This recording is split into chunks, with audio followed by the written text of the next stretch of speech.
सबैमा नमस्कार। म निशान ढकाल।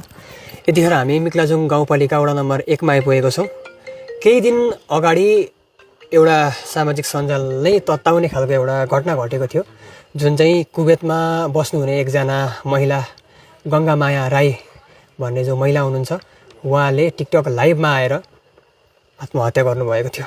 यो भन्दै गर्दाखेरि पनि हामीलाई एकदम दुःख लागेको छ र हामी यतिखेर उहाँहरूको घर आइपुगेको छौँ, जुन चाहिँ मिक्लाजुङ गाउँपालिका वडा नम्बर 1 यो रमितेबाट पनि 2 घन्टा 3 घन्टा भित्र पर्दो रहेछ। र हामी उहाँको घरको अवस्था र नानीहरूको अवस्था बुझ्नको लागि यतिखेर हामी यहाँ आइपुगेको छौँ।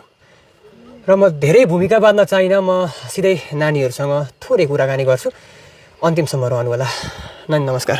नमस्कार। तपाईँको नाम? मेनुका राई। मेनुका राई। बाबुको? मिसन राई। मिसन राई। हजुरको? मेनुका राई। मेनुका राई। र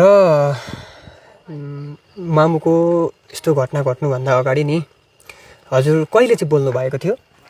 म हजुर अगाडि कति दिन अगाडि बोल्नु भएको थियो? शुक्रबार बोल्नु भएको थियो। के भन्नुहुन्थ्यो मामुले? केही पनि चिन्ता नगर, फागुनतिर म आउँछु भन्नुहुन्थ्यो। चिन्ता नगर, फागुनतिर आउँछु भन्नुहुन्थ्यो। अनि कतिखेर थाहा पाउनुभयो हजुरले मामुको चाहिँ त्यस्तो घटना घटेछ भनेर? हिजो दिउँसो 12 बजीखेर होला। हिजो दिउँसो 12 बजीतिर थाहा पाउनुभयो? अनि हजुर चाहिँ को हुनुहुन्थ्यो यहाँ?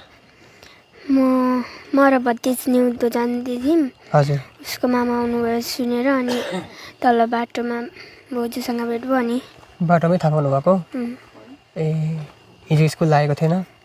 आजदेखि लागेको? आज स्कुल जानुभयो? हाजिर गरेर फर्केको। ए, हाजिर गरेर फर्किनु भयो। अनि यहाँ चाहिँ हजुर को बस्नुहुन्छ? म, नाना, दादा, घरिघरि देवा हुनुहुन्छ। अनि ए, बाबा कहाँ हुनुहुन्छ? विदेश, मलेसियामा। बाबा विदेश हुनुहुन्छ। अनि यहाँनिर चाहिँ दिदी अनि दादा अनि तपाईँ मात्रै हो? खाना कसले पकाउँछ? दिदी। दिदीले?